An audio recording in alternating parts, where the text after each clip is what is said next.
Businessman Opinion. Mitra bisnis, selain wacana presiden kembali dipilih lagi oleh MPR seperti zaman Orde Baru, ada juga wacana mengembalikan GBHN atau Garis-Garis Besar Haluan Negara. GBHN dinilai penting agar pemerintah punya arah yang jelas dalam pembangunan sehingga ketika ganti presiden tidak berganti-ganti arah kebijakan. Apa komentar Anda? Menurut Anda perlukah GBHN kembali dihidupkan? Di 633-9160 atau WhatsApp call di 0816-924-924. Kalau kemarin kan yang dibahas tentang pemilihan presiden oleh MPR ya. Saya juga ikut timbrung. Itu harus dipikirkan kembali. Kalau masalah presiden memang benar diangkat dan diberhentikan oleh MPR ya sebagai lembaga tertinggi. Kalau melakukan kesalahan-kesalahan, melakukan pelanggaran terhadap aturan-aturan negara. Nah sekarang untuk GBHN itu kan harusnya haluan negara itu dipelajari dulu ya, jangan dilontarkan secara secara wacana ya. Karena selama ini Pak Jokowi sendiri sebagai RI 1 kita ini menggunakan haluan yang mana gitu loh. Nah ini mesti dipelajari, jangan asal kalau negara kembali ke Undang-Undang Dasar, kembali ke GBHN yang dulu. Memang waktu saya sekolah dulu waktu masih kecil ya, Pak Harto almarhum itu kan pakai rencana Repelita ya. Pernah dengar nggak Pak? Iya, rencana pembangunan 5 tahun ya. Sehingga menjadi pelita kan, pembangunan 5 tahun itu jenjang pertama, kedua, ketiga sampai ke berapa? Ke 6 atau ke berapa tuh sampai dia lengser itu dan tidak dilanjutkan. Digantikan oleh Pak Habibie, digantikan Pak Gus Dur almarhum, digantikan oleh Ibu Megawati, itu tidak dilanjutkan kelihatannya pelita itu. Cuman haluan negara itu kan menyangkut semua kepentingan, keberaturan, ketata tertiban negara yang tujuannya yang penting adalah menyejahterakan rakyat sesuai dengan sila kelima dari Pancasila itu. Nah kalau dirubah harusnya diberikan pemikiran-pemikiran terhadap kalau dikembalikan, maksud saya dikembalikan ke haluan negara yang dulu itu dipikirkan apa efek domino yang kurang baik dari haluan yang sekarang. Sehingga harus kembali terjelaskan dong. Kalau memang merugikan banyak pihak ya dia secara aklamasi diadakan aja. Karena kalau DPR waktu pemilihan presiden dulu tidak tertutup kemungkinan dia mohon maaf kalau saya salah penafsiran itu banyak juga money politik Pak yang digunakan untuk menggolkan RI 1 dan RI 2 pada saat itu. Itu kan berbahaya walaupun biayanya memang tidak besar. Karena kalau pemilihan tidak langsung artinya MPR DPR yang memilih itu kan hanya sekelompok orang-orang yang mewakili partai ya. Mungkin antara 1.200 ya. Kalau sekarang kan pemilihan direct election ini kan sampai 200 juta walaupun yang milih tidak seperti itu. Jadi saya pikir perlu dipertimbangkan secara sama, jangan nanti udah haluan kembali balik lagi ke asalnya, ini kan repot lagi nih. Itu aja sih. Oke. Saya rasa kedua hal ini ada kaitannya ya. Dan saya rasa sih ini sebenarnya tujuan utama untuk kepentingan kekuasaan sih ya. Dimana ingin mengembalikan MPR itu sebagai lembaga tertinggi negara seperti dulu. Ya kan, dia bisa memberhentikan presiden, memilih presiden, ya kan gitu. Jadi kalau saya rasa gini, kalau terkait ke pembangunan dulu ya. Kalau terkait dengan pembangunan, semenjak GBHN dihilangkan, itu kan sudah ada penggantinya. Itu namanya Rencana Pembangunan Jangka Panjang Nasional. Oke, RPJMN ya. Iya, betul. Itu kan kurun waktunya itu 20 tahunan. Iya. Itu yang Rencana Pembangunan Jangka Panjang Nasional. Tapi Rencana Pembangunan Jangka Panjang Nasional ini didukung ya. Ya, dengan serangkaian rencana pembangunan jangka menengah nasional. Jadi kalau jangka menengah itu 5 tahunan waktunya. Kalau jangka panjang itu 20 tahunan, ya kan gitu. Jadi di rencana pembangunan jangka menengah nasional itu kan sudah ada visi, misi dan program pembangunan dari presiden terpilih. Ya kan itu kan sudah ada. Ya di mana itu harus harus berpedoman pada rencana pembangunan jangka panjang nasional. Ya ini kan artinya kan harusnya itu kan keberlanjutan ada di situ. Ya kan menjalin keberlanjutan pembangunan, ya kan gitu. Terus sekarang mau dihidupkan kembali GBHN buat apa? Itu kan sudah ada penggantinya. Ya kan, jadi kalau wacana untuk mau menghidupkan kembali GBHN, saya rasa sih untuk kepentingan kekuasaan. Karena kalau di GBH, saya ini pernah merasakan zaman Orde Baru, Bung Ben. Jadi namanya GBHN, garis-garis besar haluan negara itu udah nggak asing buat saya. Ya kan, itu kan yang menyusun kan MPR setiap 5 tahun. Ya kan, gitu. Jadi di dalam GBHN ini kan tercantum bahwa MPR sebagai lembaga tertinggi negara bisa memilih dan memberhentikan presiden. Bahkan kalau presiden itu dianggap tidak mengikuti GBHN, itu bisa diberhentikan loh. Tapi kasusnya Presiden Gus Dur. Waktu itu kan diberhentikan, dimaksudkan oleh MPR. Salah satu alasannya kan itu. Gus Dur dianggap nggak sepenuhnya mengikuti GBHN. Iya kan, gitu. Jadi sekarang ini kan kalau MPR sebagai negara, sebenarnya GBHN dihapus. MPR kan kedudukannya sebagai lembaga tinggi negara aja, sejajar dengan lembaga yudikatif, eksekutif, dan legislatif. Ya kan, kalau sekarang mau dihidupkan kembali GBHN, yang otomatis kan mau dibuat MPR sebagai lembaga tertinggi negara kembali. Artinya kan presiden hanya sebagai mandataris MPR. Ya kan, sebagai mandataris MPR, presiden hanya sebagai pelaksana tugas. Jadi esensi presiden sebagai sebagai penentu arah dan komandan dalam pembangunan kan jadi hilang. Ini kan berarti dengan sendirinya kan ini merusak sistem presidensial kita. Sistem negara kita kan presidensial. Jadi kan sekarang presiden dipilih langsung, bukan oleh MPR. Jadi presiden itu kalau misalkan dikembalikan, apakah GBHN kemudian dikembalikan? Terus jadi pertanyaan, berarti presiden harus segala sesuatunya bertanggung jawabnya ke MPR dong. Iya kan? Ini kan kacau ya kan, gitu. Jadi saya rasa terakhir saya kasih ilustrasi aja ya, Bung Ben. Kalau kita membeli satu barang, pasti dibilang kan barang yang sudah dibeli tidak dapat dikembalikan. Kalau kita membeli teliti dong. Iya kan, jangan sampai kita udah beli, kita rasa nggak cocok, kita kembalikan. Rugi dong pedagangnya, kasihan. Ya kan? Begitupun dengan negara kita. Apa yang sudah ada saat ini sekarang, kalau mau diutak-atik lagi, dianggap nggak cocok lah dan sebagainya, harus kembali lagi seperti dulu, diutak-atik segala macam, itu nggak akan berdampak positif buat kelangsungan negara kita. Ini hanya akan berdampak negatif untuk kelangsungan negara kita. Intinya apapun itu namanya sebenarnya bagus gitu, dimaksudkan untuk negara kita itu bagus. Cuma pada prakteknya, ya kan, kan justru prakteknya itu yang bikin rakyat jadi banyak celahnya gitu loh untuk menyakiti rakyat gitu loh kan, ya gitu kan. Dan banyak yang nggak mau gitu loh. Ya mau gimana lagi lah ya, lu kan lu udah kepilih. Terus gimana tuh? Mau lu balikin? Lu mau pilih ulang apa gimana? Ada yang ngerti.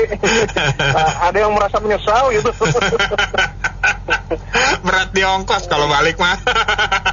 Berat di ongkos, serius. Berat di ongkos sama berat di harga diri, bro. Berat harga diri juga kali gua rasa. Oke. Jadi kalau menurut saya bukan orang politik, tapi ya dikit-dikit ngerti lah. Kalau yang namanya pemilihan lewat MPR itu kan sama aja ilmunya undur-undur. Atau tarian foto-foto, masih mundur. Iya, ada kelebihan sih kalau di MPR itu. Kelebihannya memang meminimalisir konflik. Satu. Yang kedua, hujannya hanya hujan setempat. Tahu kan maksudnya hujan setempat. Nah, kalau pemilihan langsung itu kan hujan merata. Jadi hanu rata. Harta Nusantara bagi rata. Nah, kalau yang di pusat yang MPR kan cuma dibagi 700 orang. Kalau ini kan dibagi 200 juta. Ya mana tinggal pilih aja. Dua-duanya juga nggak masalah kok. Asal nggak melanggar undang-undang kan gitu. Kemudian yang GBHN kan dulu zaman Orde Baru kan yang bagus banget tuh. Ada replita tiap 5 tahun, rencana pembangunan 5 tahun. Itu sampai berlaku berapa tuh, 25 tahun apa? Nah mungkin itu perlu juga, kita nggak usah sungkan-sungkan, kalau bagus ya kita tiru. Cuma mungkin ditambah GBHN plus. Jadi kalau ganti presiden pun ada misi atau visi yang perlu ditambahkan. Oke. Idealnya pokok ini, tapi tinggal tambah lagi rencana presiden baru apa. Itu lebih bagus lagi kali.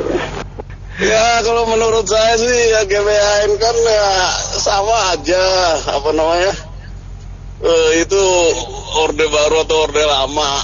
Seperti yang tadi Bapak itu bilang, ini kita mau setback atau mundur lagi. Sementara kita kan udah modern maju, semuanya udah serba komputer. Ini balik lagi ke belakang, ini senatornya nih orang-orang lama yang mau kekuasaan tetap ada. Nah, kan kalau negara ini sama dengan perusahaan. Jadi dalam RUPS RUPS itu pemilu lah ya. Nah, itu kan udah ada yang mau dilaksanakan direktur utamanya ya presiden lah. Seperti itu. Jadi yang mau dikerjakan atau yang akan dicek komisaris apa aja yang udah dikerjakan atau enggak, itu udah tertulis semua. Tapi mereka membuat GBHN itu semakin lambat gitu, semakin orde mana tuh yang lama, sehingga kita mau setback lagi gitu. Kita juga ya seperti yang penelpon barusan ini, jangan-jangan orang-orang lama ingin berkuasa kembali. Nah, kebetulan nih yang terpilih juga nih mantan masa lama menantunya. Makanya itu arahnya mau ke sana atau kemana nanti? Apa Rebelita 1, 2, 3 nanti dia berkuasa lagi 32 tahun. Bahaya. Arahnya ke situ mau diarahkan. Ya, Silakan Pak Freddy. Yang pertama mengenai presiden dipilih oleh MPR. Ya. Kalau itu terjadi, yakin deh yang pemilik partai anaknya yang jadi presiden. Itu yakin, hakul yakin, kecuali Golkar ya, karena nggak ada pemilik dominan, sehingga yang jadi presiden yang duitnya paling berani, paling banyak gitu ya, dan itu negosiable. Itu omong kosong kalau bilang wah lebih sempurna, nggak, itu omong kosong. Amira itu ngomong gitu karena beliau nggak terpilih aja. Kalau terpilih ya seneng-seneng aja. Itu kepentingan kok, ya, ketahuan sekali kok kepentingannya. Lalu mengenai GBHN mau nggak GBHN, semua tergantung orangnya. Dia ada GBHN, dia main di garis besarnya nggak dimain, mainnya di garis kecil-kecil atau garis sedang-sedang gitu. Ada tergantung orang lah. Luar negeri yang maju mana ada GBHN-nya, majunya minta ampun. Yang GBHN banyak sama Soeharto berapa tahun jadi apa? Tetap aja kere gitu. Makasih. Menurut saya kita harus melihat positifnya, itu lebih baik. Jadi biar dari pemerintahan satu ke pemerintahan berikutnya ada kesinambungan, ada sesuatu yang kita ingin capai bersama. Saya melihat dari sisi positif, bagus sekali. Saya rasa sisi negatifnya agak kurang ya, lebih banyak positifnya. Jadi saya sangat setuju sekali. Kalau menurut saya ini mau menaikkan lagi GBHN itu sebenarnya nggak ada fungsinya ya. Karena misalnya pun GBHN sudah ada, terus kalau misalnya presiden yang selanjutnya tidak mau melanjutkan, kenapa? Nggak bakal diapa-apain juga, karena presiden bertanggung jawabnya kan ngomongnya langsung kepada rakyat. Nah nanti paling ujung-ujungnya cuma DPR interpelasi, kumpulin lobby-lobby lagi. Jadi yang kayak gini sebenarnya cuma untuk mereka-mereka saja yang duduk di istana sama duduk di MPR, DPR buat cari proyek lah itu, cari lobby-lobby. Nah yang harusnya yang dihidupkan tuh bukan GBHN, bukan soal presiden dipilih MPR, bukan. Yang harus dihidupkan adalah sanksi apabila presiden tidak memenuhi janji kampanye. Jadi misalnya dulu bilang pertumbuhan ekonomi 7%, tapi ternyata setelah sekian tahun berkuasa tidak pernah terjadi. Nah itu bagaimana sanksinya? Nah misalnya lagi kalau ada program-program nanti misalnya yang berikutnya nih misalnya makan siang gratis. Kalau nggak terjadi atau cuma terjadi di 1-2 provinsi besar, nah itu bagaimana? Harusnya ada itu punish and reward-nya. Nah, sekarang ini kan cuma reward-nya aja nih, jadi presiden dikenal sepanjang masa, terus dikasih lagi tanah di sekarang Pak Jokowi kan dikasih di Solo ya itu ya, tanah berapa ribu meter tuh waktu itu saya lupa. Nah itu reward-nya ada, tapi punishnya mana? Kalau misalnya tidak tercapai bagaimana? Itu harus ada pertanggungjawabannya terhadap MPR, DPR maupun terhadap rakyat. itu lebih penting sih Bu. Ya, janji-janji mulu, rakyat janji-janji mulu nggak boleh Pan. Itu janji-janji orang tua di atas. Gimana yang di bawah mau nggak bohong-bohong gitu. Dan juga kalau musim Pak Harto, saya tahu Pak Harto kalau masih duduk, masih jadi presiden, dia nggak maksa-maksain anaknya, nggak gitu. Kalau sekarang kan masih duduk gitu. Jadi ada MK sekarang jadi orang agak kacau lah. Iya gitu aja ya. Kalau menurut saya sih mau dilakukan atau enggak, sekarang ini udah nggak bisa kayak zaman Pak Harto Bu ya, nggak efektif ya. Karena kan presiden dipilih langsung oleh rakyat ya. Kalau zaman Presiden Soeharto kan kalau nggak melaksanakan GBHN, yang saya ingat sih tahun 1983 ya, GBHN itu nggak bisa dipecat oleh MPR. Kalau sekarang kan presiden mau ngapain aja bebas ya, karena dipilih oleh rakyat ya. Jadi itu mau ada atau nggak ada tuh udah nggak efektif sekarang ini. Memang sih kalau menurut saya, kalau Indonesia mau maju Bu ya, seperti India dulu juga masih susah tahun 70-80 ya, lebih susah, lebih miskin dari Indonesia. Tapi India itu bagus, tiap 5 tahun sekali tuh kayak zaman Pak Harto ada berita ke-1, ke-2 sampai ke-6 ya kalau nggak salah tuh. Itu bagus. Kalau sekarang kan presidennya ganti lagi programnya. Jadi orang juga investasi kayak ke Indonesia juga bingung ya. Belum lagi gubernur, bupati, wali kota itu dipilih oleh rakyat. Kadang-kadang nih walaupun pusatnya udah kasih izin, kalau bupati gubernurnya nggak kasih izin kan orang investasi juga susah.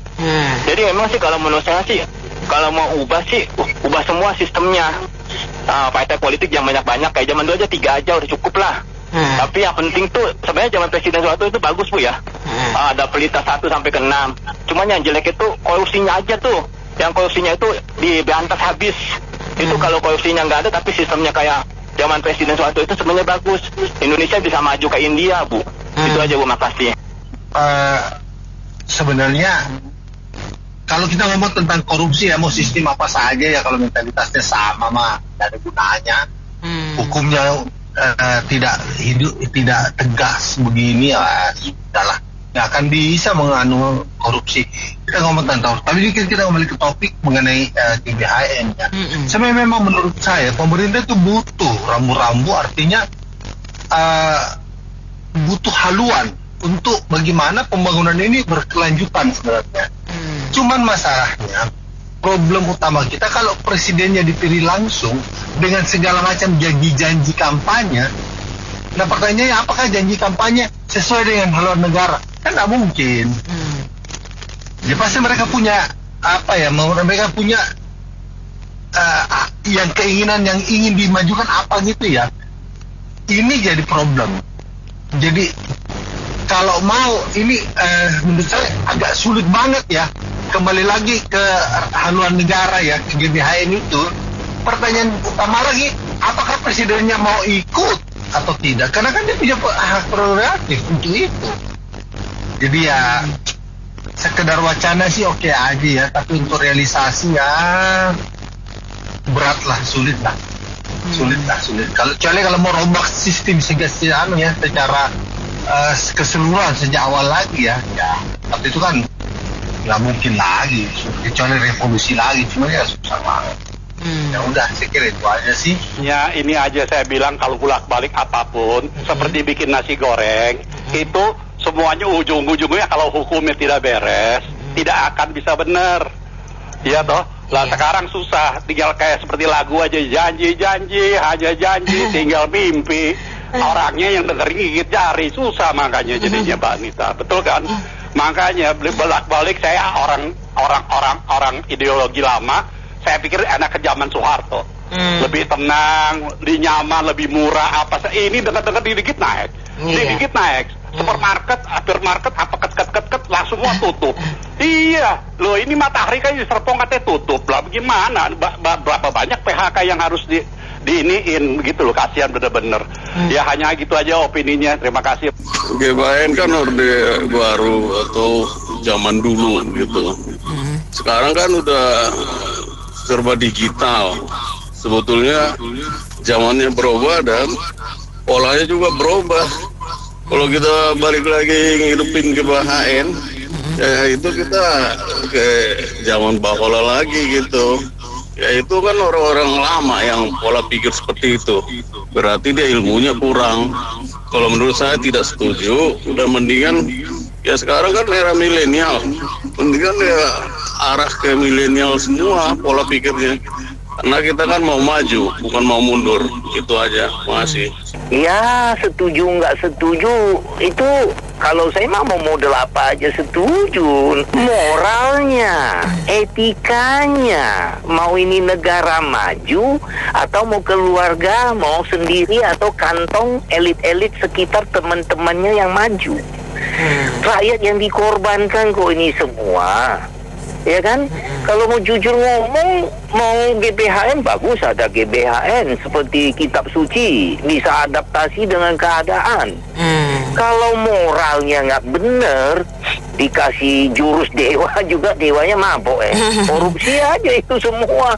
Jadi ujung-ujungnya itu semua itu hukum ditegakkan, moral etika itu yang penting. Ya kan sekarang nih kita bayangan aja ya, saya ini umur 60 tahun lebih nih. Ya, dari zaman dulu mau bilang dulu enak-enak. Ya kan mau bilang dulu susah-susah. Sekarang emangnya lebih enak dari dulu? Enggak juga. Ya kan? Iya. Dulu bapak saya kerja sampai jam 5 sore udah selesai. Saya kerja sampai jam 11 malam nggak selesai. Seandainya selesai, penghasilannya kayaknya pas-pasan melulu ini. Kacau ini. Jadi mau tipe apa, model apa, itu nggak masalah. Ya hukum ditegakkan di KPK, di Kejaksaan, hukum mati diadakan, oke? Pembuktian terbalik dijalankan di jangan DPR tuh semua kong kali kong, nggak pernah terjadi itu. Ya kan, undang-undang itu satu nggak pernah disahkan. Coba disahkan, hukum mati, sita semua, negara baru bisa maju. Mau model apa aja itu kacau lah. Kayak tadi kita pikirkan ya, mereka kepikir udah langsung eksekusi. Efeknya nggak mereka pikir, akibatnya mereka nggak pikir. Setelah ada penolakan, baru mereka kelabakan. Oh dipelintir, oh dibegini begono, capek. Hukum aja yang ditegakkan itu aja, yang lain mau model apa terserah lah. Mau jungkir balik modelnya juga boleh, yang penting hukum ditegakkan semua selesai. Terima kasih. Nggak perlu ya, karena perubahan zaman ini sekarang cepat sekali gitu, jadi mungkin harus mengikuti juga. Selain itu yang penting mungkin pilihlah presiden yang baik, yang anti korupsi gitu. Mungkin juga ini kalau mau pakai GBHN, pakai apa, presiden dipilih MPR supaya mungkin IKN itu tidak mangkrak kali ya, karena kayaknya kok mau mangkrak gitu. Makasih ya. Itu dulu zaman Soeharto, setelah dia melengsarkan Bung Karno, dia kan langsung 32 tahun. Ya MPR, itu buat dipilih, diatur. Ya kan di Soeharto, benar. Sekarang balik lagi, oke lah. Sekarang garis besar haluan negara itu sesuai apa? Apa sesuai Pancasila atau sesuai ajaran agama? Benar, kacau. Garis besarnya benar, partai banyak. Masing-masing kepentingan, itu pendapatan saya ya. Kok seperti Tiongkok boleh satu partai, ya nggak semua ikut. Jempung ke situ seperti satu kapal nggak banyak nakoda, bener nggak? Mau hidup kayak mau mati semua satu kapal, jadi nggak bertabrakan. Ke kita sekarang masing-masing partai biar dia bener. Banyak orang tidak menghormati Pancasila. Slogan sih bang negara Pancasila hukum. Ya Pancasila disampingkan, hukumnya kacau. Haluan politiknya yang mana kita pakai? Benar nggak? Kok banyak partai pasti kacau lah pandangan saya. Kalau mau ikutlah. Saya tidak banggain. Kita Taiwan 2 partai kacau kan? Iya. Kan pemimpinnya mau ditangkap, mau perang, mau tangkap sama Tiongkok sebagai pembangkang. Amerika kacau 2 partai, benar nggak? Ya kalau kita bangsa mau maju satu partai, satu kapal seperti Tiongkok. Jadi nggak banyak buang uang. Semua pejabat daerah datang ke Beijing, ya nggak? 10 hari selesai langsung kerja. Kalau kita sini kan banyak yang ngomong. Pejabat kita ngomong, capek deh. Kita itu mengharapkan itu pilihan saya jangan suka mikir merubah-rubah aturan. Sekarang kan kita amati nih pemerintah yang lalu itu bikin aturan sendiri, saat waktunya tidak tercapai aturannya dirubah lagi. biar tercapai, dimundurin.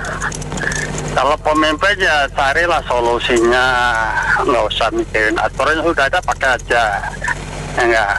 Contoh, kita kepengen ngatasin beras biar nggak impor, karena kalau berasnya impor nanti kita bisa 17.000 itu 17.000 rupiahnya. Makanya Presiden cobalah terjun, Menteri Pertaniannya itu dibeliin mesin tuh, satu desa satu, nanti tanahnya di alat berat itu doser yang bisa 100 hektar itu harganya 4 eman gitu. Itu kalau produk cepat, kalau produk Cina mungkin lebih murah.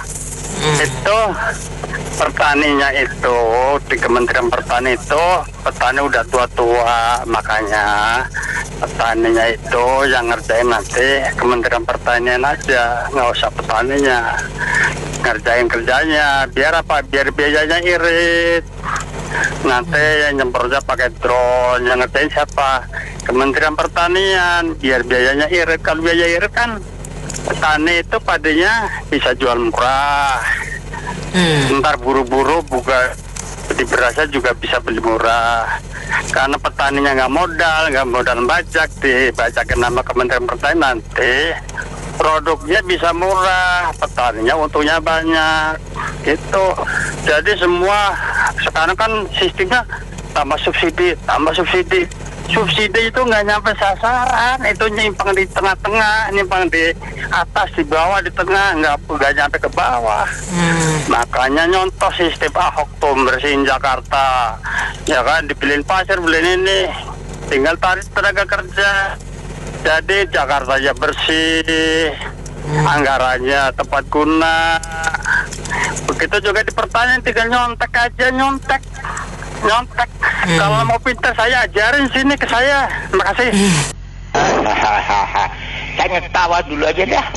Karena beneran loh, tertawa itu ternyata ada terapinya. Nah, betul Anda, betul itu olahraga. Mulut namanya ketawa.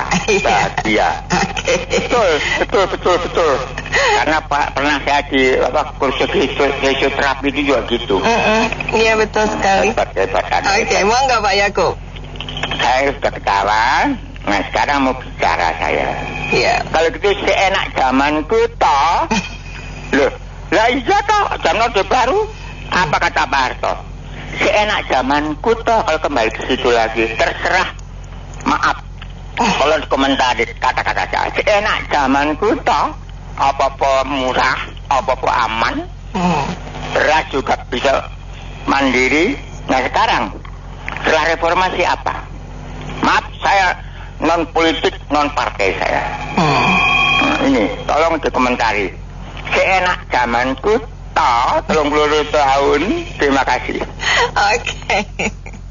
Ini sebenarnya sangat baik. Cuma ya politisi kita itu kegenitan, mau ikut-ikutin barat, seolah-olah paling demokrasi.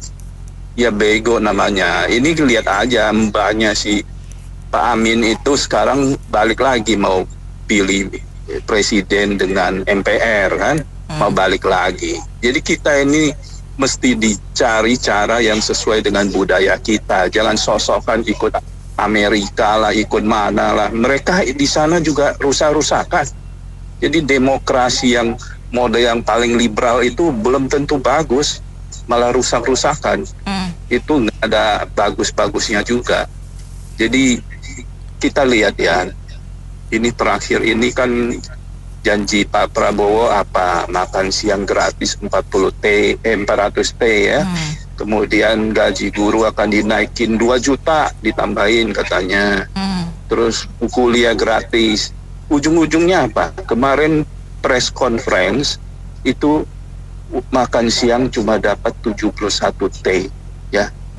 Kemudian apa-apa itu menyusul. Jadi politisi kalau janji-janji muluk-muluk itu ngibul semua. Berdasarkan mampu apa enggak, duitnya ada apa enggak. Jadi nggak bisa lah ngomong begini, ngomong muluk-muluk. Ini kalau masih mau penuhin janji, apa mau naikin pajak, kan intinya di situ. Sanggup nggak rakyat membayar pajak itu. Nah, kalau enggak, itu market akan menghukum itu. Kita lihat IHSG kita udah anjlok lagi. Jadi 10 tahun ini kita bolak-balik begitu, nggak ada naiknya. US dollar 16.400, udah mau 500 ini, sebentar lagi 17.000. Mau kemana kita? Jadi nggak bisa main jojoran begitu, mesti prudent. Kelola negara bukan kayak jual kacang goreng gitu loh. Ya benar juga sih Pak Asman bilang ya. Jadi saya takutnya ntar kalau next pemilu itu, kalau misalnya janji-janji kan harus yang lebih dari yang sebelumnya dong. Jadi yang nggak ada dibikin jadi ada. Masalahnya kita itu kan belum mampu ya menurut saya ya. Jadi kalau ada GBHN atau apapun lah itu ya, jadi kita ada prioritas gitu loh. Jadi bukan berarti kita kampanye itu langsung nambah-nambahin terus, tapi kita nggak punya kemampuan dengan asumsi pertumbuhan ekonomi kita bisa 7% gitu. Jadi ini semua program bisa jalan. Ya itu gimana ya? Masalah jadi terlalu jual janji-janji ini aja kalau nggak terpenuhi gimana? Nah menurut saya ini kayaknya sih bisa nambah hutang luar negeri nih. Kayaknya kan kalian mau dinaikin kan jadi 50% ya dari PDB kalau nggak salah. Nah ntar janji berikutnya gimana lagi? Kan masalahnya jangan terlalu tinggi lah. Kita memang harus satu-satu ya. Jangan langsung mau semuanya. Kita urutan dulu lah yang mana yang lebih penting, gitu aja sih. Sedih aja kayak kan GBHN kan, ya GBHN kan zaman-zamannya anak-anak. Maksudnya kan zamanku belum ada. Aku kayak sedih aja sih kalau dengar, wah dulu tuh nasionalis banget. Sekarang itu tuh kayak, maafnya nasionalis aja tuh udah kayak, itu tuh apa sih anak-anak zaman sekarang kayak.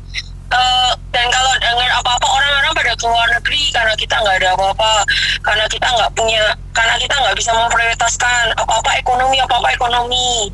Ya apa ya, aku berharap aja sih kalau mungkin GBHN ada, siapa tahu anak-anak bisa diingatkan kembali kalau oh ini loh kita tuh masih ada nasionalisnya, kita ini masih bisa ada prioritasnya, kita nggak cuman ekonomi aja, anak-anak yang pintar bisa kembali ke Indonesia juga, nggak cuman politikus yang kayak cuma mentingin sedih aja. Yang mana melakukan sesuatu itu kan ada tujuan yang jelas. Kita punya negara Republik Indonesia itu kan punya cita-cita itu adanya keadilan sosial bagi seluruh rakyat Indonesia, Pancasila sila kelima. Nah untuk mewujudkan itu kan ya harus ada arah yang jelas, ada target-target yang mau dicapai. Tapi sejak reformasi tidak ada GBHN, itu pencapaian untuk peningkatan kesejahteraan masyarakat Indonesia itu menurut ya pemikirannya presiden sendiri-sendiri. Jadi bagaimana caranya agar presiden yang terpilih itu bisa kepilih lagi, ya membuat program-program yang muter-muter, yang jalan di tempat, banyak bansos. Harusnya kan pemberdayaan masyarakat, jika masyarakat itu berdaya, mempunyai skill, mempunyai kemampuan, mempunyai pendidikan, dan jelas arahnya, target-targetnya jelas mau apa. Sehingga timbul masalah, bingung lagi. Ya menurut saya, untuk menjamin adanya kepastian dalam mengatur negara ini perlu wajib itu ada namanya garis besar haluan negara. Garis-garis besar negara. Jadi setiap presiden tidak boleh buat kebijakan sendiri, harus mengacu pada bagaimana, cuma caranya mau cepat atau lambat. Ibarat kita mau ke Jakarta dari Jogja, itu kalau supirnya canggih kan bisa cepat, kalau supirnya baru jadi supir kan lambat. Dan seperti itu cara pencapaiannya. Jadi tidak musakal PDW cukup mindah ibu kota ke Panajam Pasir Utara. Besok presidennya saya pindah lagi ke Jakarta lagi. Jadi menurut saya GBHN itu perlu sebagai panduan lah. Jadi orang itu perlu panduan, negara juga perlu panduan. Tidak seudahnya sendiri begitu. istilahnya GBHN, garis besar haluan negara, ya boleh-boleh saja istilahnya diganti-ganti biar penggagasnya dapat nama gitu, populis. Tetapi pada prinsipnya pun saat ini kan Indonesia juga punya garis besar haluan negara. Dalam hal pembangunan, Bappenas itu pasti sudah punya rencana pembangunan 5 tahun, 10 tahun, dan seterusnya, multi-years. Tapi memang menjadi konsisten atas rencana pembangunan awal itu sulit. Menjadi konsisten itu mahal sekali harganya, karena bisa menghilangkan popularitas. Sehingga muncullah program-program loro jonggrang, dadakan, terhadap apa yang sedang berlaku. Misalnya, apakah di dalam pembangunan Bappenas 5 tahun yang lalu ada nggak itu kita mensubsidi mobil listrik, menjamin profit daripada produsen mobil listrik? Mungkin saja tidak ada atau tidak prioritas. Tetapi karena ini kesempatan cuan bagi sebagian oknum, kemudian ini juga merupakan kepentingan kelompok, ini mencuat dan dibiayai.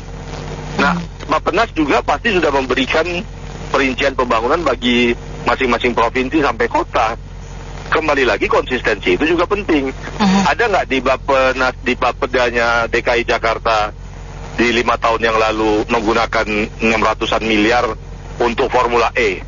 Mungkin tidak ada, karena 600 miliar itu kalau beli Transjakarta bisa dapat 250 unit barangkali, menggabungkan koneksi antara Jabodetabek, jutaan orang yang terbantu tiap bulan mobilitasnya.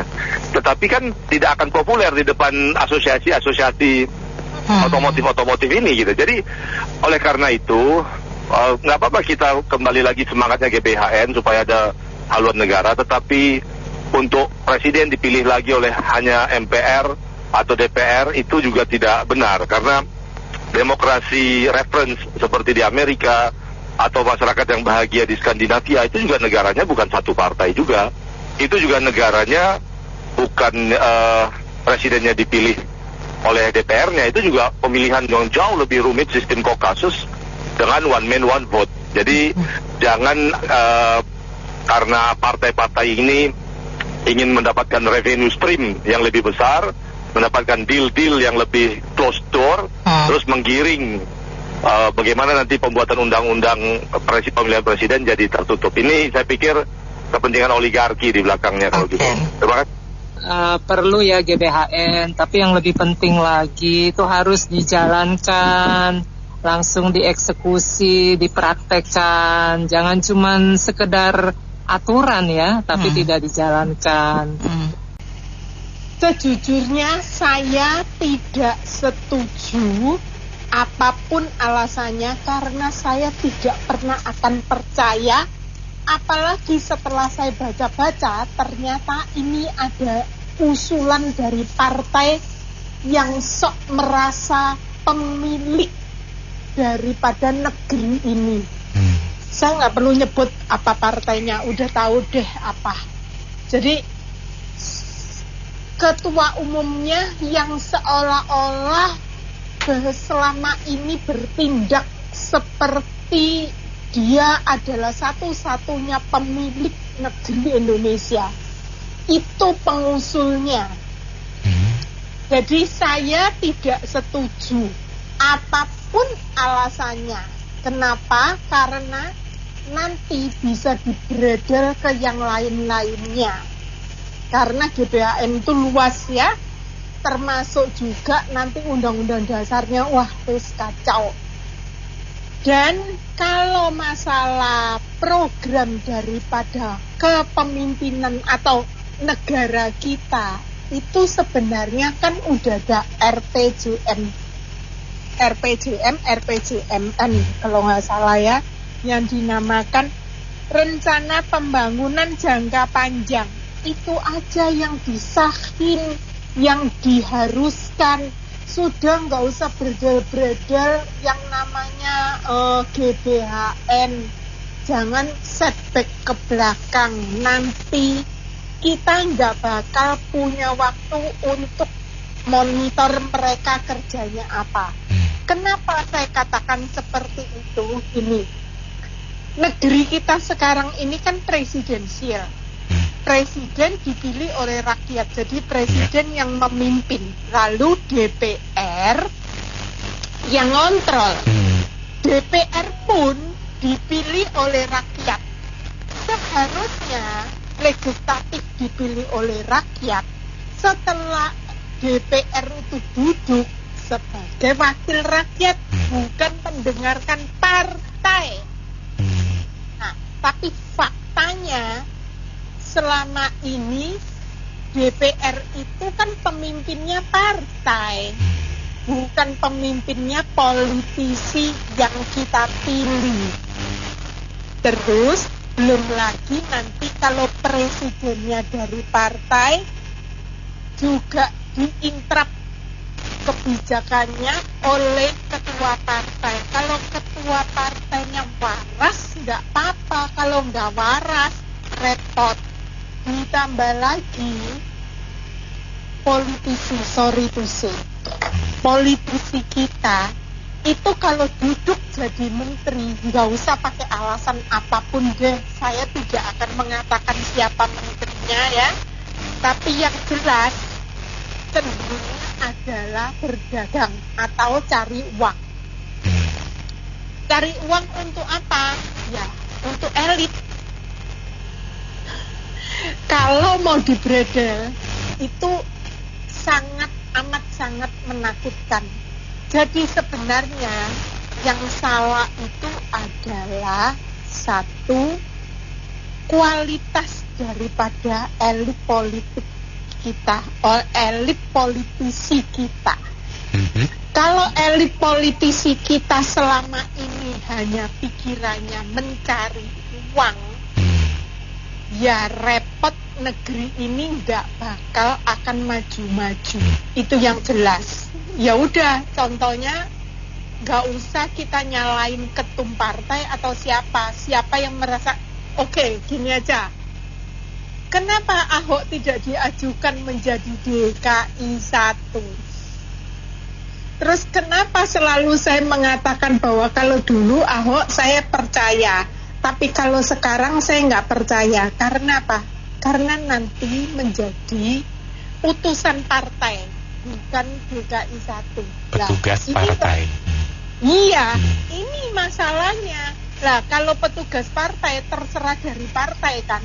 Nah, berarti di Indonesia ini siapa partai yang berkuasa, dialah yang memiliki uang, dialah yang memiliki segala-galanya. Jadi bukan untuk negeri ini. Sementara negeri ini kita harus selalu waspada bahwa majority rata-rata bangsa kita ini IQ-nya 78 loh. Nanti ada yang marah lagi kalau saya ngomong seperti itu. Tapi ini fakta. Jadi kita tuh harus membangun SDM kita. Bagaimana caranya kita membangun SDM kita? Bagaimana caranya kita harus menolong rakyat yang pada umumnya di grassroots? Kalau yang di grassroots itu hanya dipergunakan pada saat kampanye doang. Dan setelah mereka duduk, mereka lupa semuanya.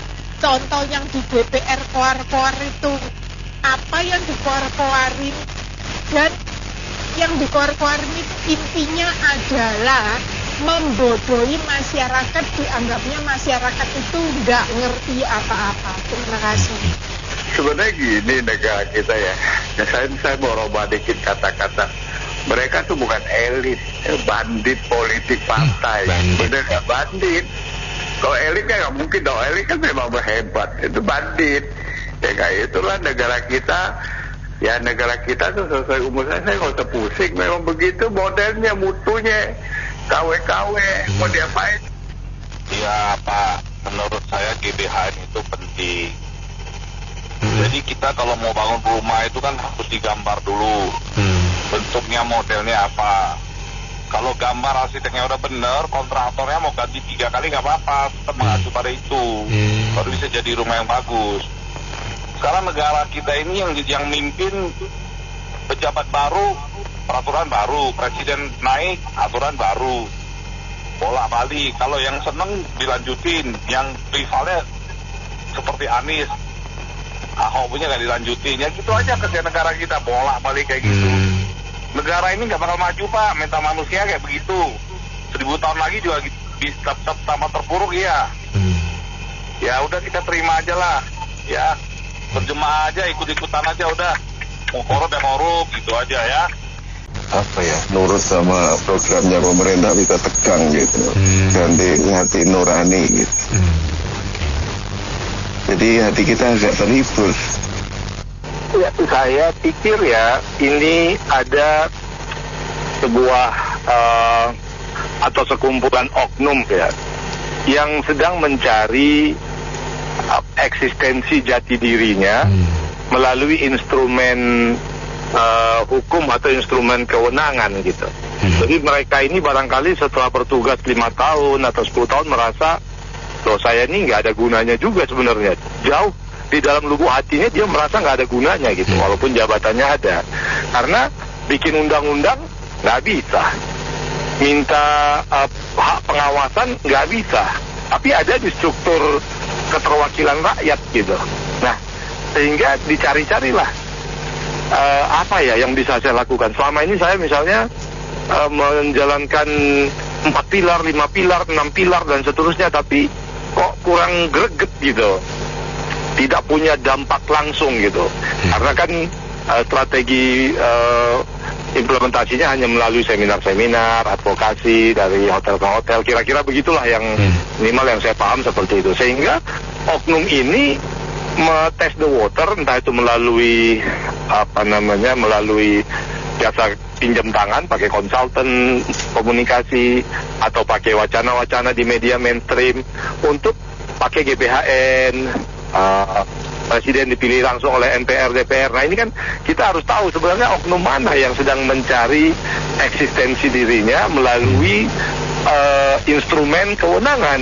Karena kalau tidak ada instrumen kewenangannya, ya seperti sekarang ini, bisa dikatakan oknum tertentu itu ya luntang-lantung ke sana kemari, hanya jadi broker informasi aja. Jadi mungkin ada kepala daerah yang cari informasi tentang pusat lewat dia, kemudian informasi apa yang berkembang di istana atau di pusat, dia yang bawa ke daerahnya, hanya jadi broker aja. Nah, dia mulai merasakan bahwa kalau 5 tahun ke depan atau 10 tahun ke depan begini-begini aja, ya nggak cengli nih gitu.